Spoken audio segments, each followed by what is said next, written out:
So if you want to change the world, start off by making your bed. If you make your bed every morning, you will have accomplished the first task of the day. It will give you a small sense of pride, and it will encourage you to do another task, and another, and another.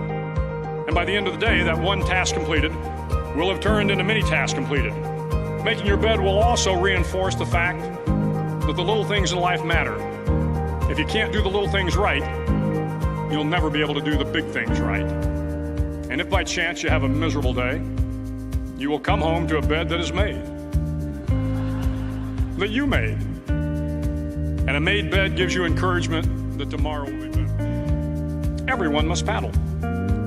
You can't change the world alone. You will need some help.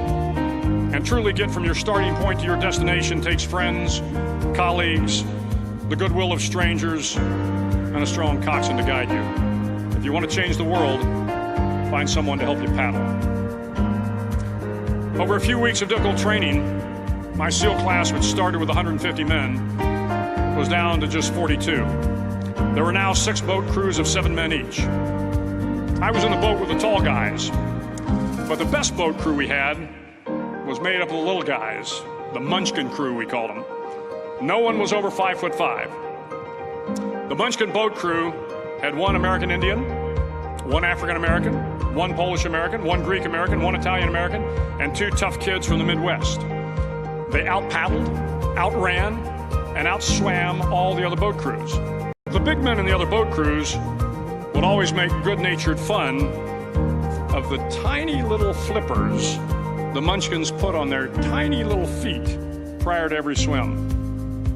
But somehow these little guys from every corner of the nation and the world always had the last laugh, swimming faster than everyone and reaching the shore long before the rest of us. SEAL training was a great equalizer. Nothing mattered but your will to succeed, not your color, not your ethnic background, not your education, not your social status.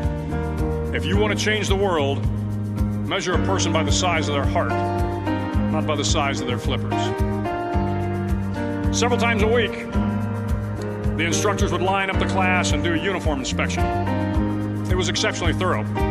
Your hat had to be perfectly starched, your uniform immaculately pressed, your belt buckle shiny and void of any smudges.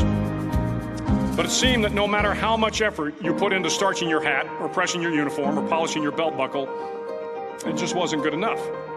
The instructors would find something wrong. For failing the uniform inspection, the student had to run, fully clothed, into the surf zone. Then wet from head to toe, roll around on the beach until every part of your body was covered with sand. The effect was known as sugar cookie. You stayed in the uniform the rest of the day, cold, wet, and sandy. There were many a student who just couldn't accept the fact that all their efforts were in vain, that no matter how hard they tried to get the uniform right, it went unappreciated. Those students didn't make it through training. Those students didn't understand the purpose of the drill. You were never going to succeed. You were never going to have a perfect uniform. The instructors weren't going to allow it. Sometimes, no matter how well you prepare or how well you perform, you still end up as a sugar cookie. It's just the way life is sometimes. If you want to change the world, get over being a sugar cookie and keep moving forward. It's filled with circuses. You will fail. You will likely fail often. It will be painful. It will be discouraging. At times, it will test you to your very core. But if you want to change the world, don't be afraid of the circuses. During the land warfare phase of training, the students are flown out to San Clemente Island, which lies off the coast of San Diego. The waters off San Clemente are a breeding ground for the great white sharks. To pass SEAL training, there are a series of long swims that must be completed. One is the night swim. Before the swim, the instructors joyfully brief the students on all the species of sharks that inhabit the waters off San Clemente. They assure you, however, that no student has ever been eaten by a shark, at least not that they can remember. But you are also taught that if a shark begins to circle your position, stand your ground. Do not swim away. Do not act afraid. And if the shark, hungry for a midnight snack, darts towards you, then summons up all your strength and punch him in the snout, and he will turn and swim away.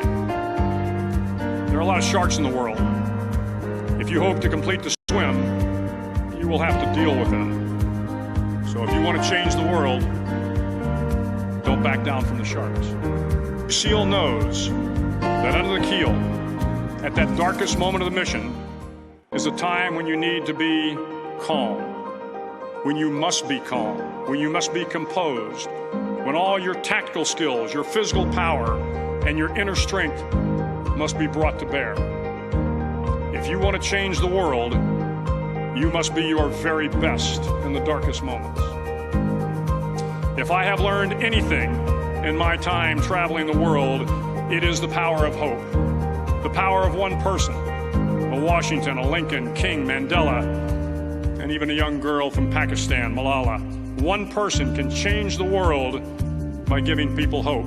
So if you want to change the world, start singing when you're up to your neck in mud. Start each day with a task completed.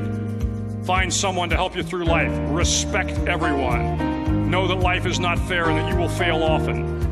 But if you take some risks, step up when the times are the toughest, face down the bullies, lift up the downtrodden, and never, ever give up.